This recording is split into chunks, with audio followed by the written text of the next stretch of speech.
আসসালামু আলাইকুম ওরহমতুল্লাহ। সুপ্রিয় শিক্ষার্থীবৃন্দ, আশা করি তোমরা সবাই ভালো আছো।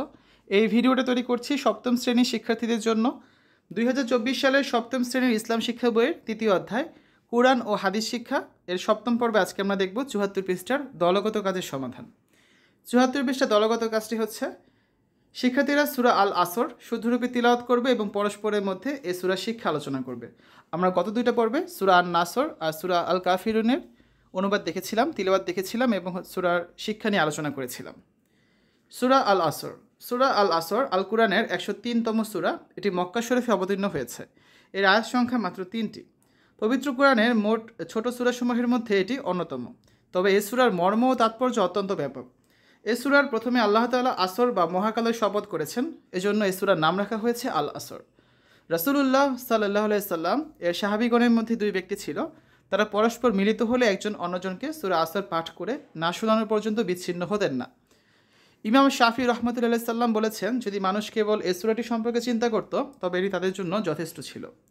অর্থাৎ এই সূরার অর্থ তাৎপর্য বুঝতে পারলে মানুষ দুনিয়া ও আখিরাতের কল্যাণের পথ লাভ করত। সুতরাং আমরা এই সূরাটির অর্থসহ শিখব, অতঃপর এই তাৎপর্য সম্পর্কে জানবো এবং তদনুযায়ী আমল করব। বিসমিল্লাহির রহমানির রহিম। দয়াময় পরম দয়ালু আল্লাহর নামে। ওয়াল আসর, মহাকালের শপথ। ইন্নাল ইনসানা লাফি খুসর, নিশ্চয়ই মানুষ ক্ষতিগ্রস্ত।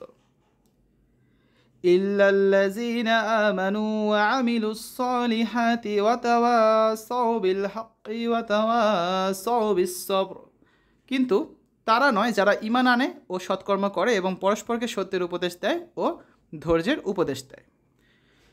এ পর্যায়ে আমরা দেখব সূরা আল আসরের শিক্ষা। 1.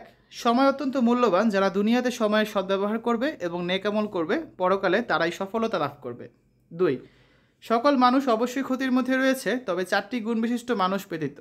সেই 4টি গুণ হলো ঈমান, সৎকর্ম, অপরকে সত্যের উপদেশ এবং সবরের উপদেশ দান করা। 3.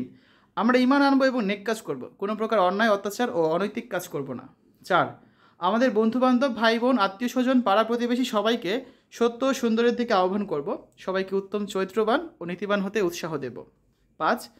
আমরা সত্যের পথে অবিচল থাকব, বিপদ আপদে ধৈর্য ধারণ করব, হতাশ হয়ে কখনো অন্যায় ও অনৈতিক কাজ করব না। 6. আমরা পরস্পরকে সৎ কাজে উৎসাহ এবং অসৎ কাজ থেকে বিরত থাকার উপদেশ দেব। শিক্ষার্থীরা, এই ছিল আজকে আলোচনা। আগামী ক্লাসে আমরা 80 পৃষ্ঠার এই বাড়ির কাজটি করব। মনোজাতমূলক আয়াত 3টি পড়ার টেবিলের সামনে ঝুলিয়ে রাখার জন্য সুন্দর করে লিখে একটা পোস্টার তৈরি করবে। আমরা একটা পোস্টার তৈরি করে দেখাবো।